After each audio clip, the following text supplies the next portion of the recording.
أعوذ بالله من الشيطان الرجيم.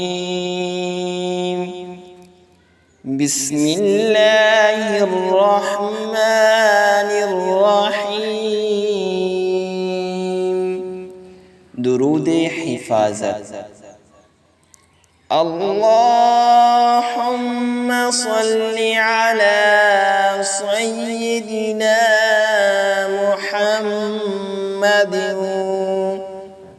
وعلى آل سيدنا محمد عدد ما أحاط به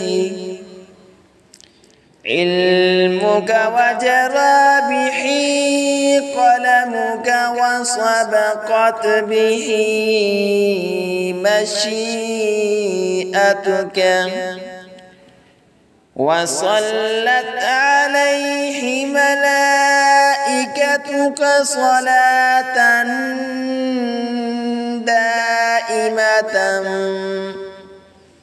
دائمة بدوامك باقية بفضلك وإحسانك إلى أبد الأبد أبدا لا نهاية لأبديته ولا فناء لديموميته